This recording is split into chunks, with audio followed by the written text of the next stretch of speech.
Hey guys, and welcome back to the channel. In this video I'm going to show you guys exactly how you can go about fixing that leaking windscreen on your Range Rover Evoque yourself.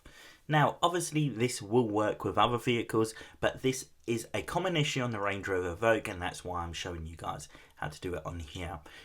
So this sealant is around £10, probably about 5% of the cost of a professional coming out and resealing your windscreen. So if you do have the money, obviously get a professional to do it, and it will save you the time and hassle of having to go about doing this yourself. And obviously they have all the tools to remove the windscreen and do the job properly. Now the most common signs of a leaking windscreen would be a damp headliner, damp mats in the front of the vehicle. You may also notice a streak of water running down the windscreen every now and then, or you may hear whistling noises when driving. Now unfortunately, one of the most annoying things is that the harming amp is located under the driver's seat. Now this may get wet and then obviously get damaged as a result, which would mean you need to replace that. But yeah, let's jump into the process of how I'm going to approach this, which is starting by cleaning the original seal using a microfiber cloth wrapped around a plastic scraper. Now I am just using dish soap to clean this, as this will remove any wax and grease as well as all the dirt that is in the original seal. Now just to show you guys exactly how bad this seal is, I'm going to get my air compressor out and blow some air from the inside of the vehicle up along the top of the windscreen, and this will show you guys exactly how big this gap is all the way along.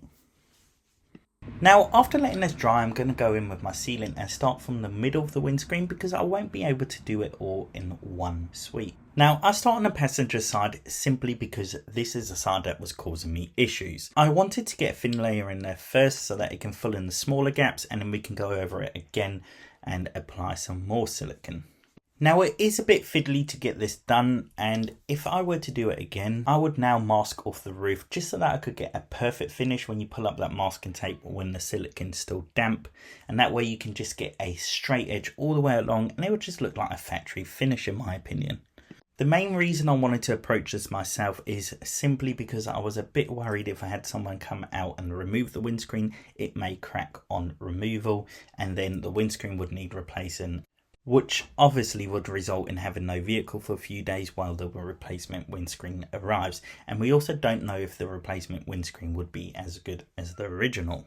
You can see here how I run the sealant across the top, and then I also push it down with my finger and then run an extra layer down and push that down as well. Now this side did come out a bit thicker than the passenger side because of the way I did it, but it's not going to bother me too much. For me, the most annoying thing is that I got a bit of sealant on the windscreen, and that will need to be scraped off with a glass scraper.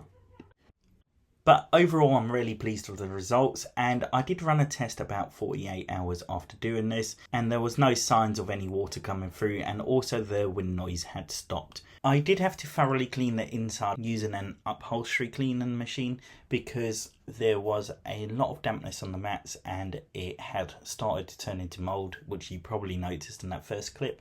So we had to clean all that out, and fortunately for me there was no electronical issues that I had noticed as a result of the dampness. If you want to take on this task yourself, I have put a link in the description down below of the sealant.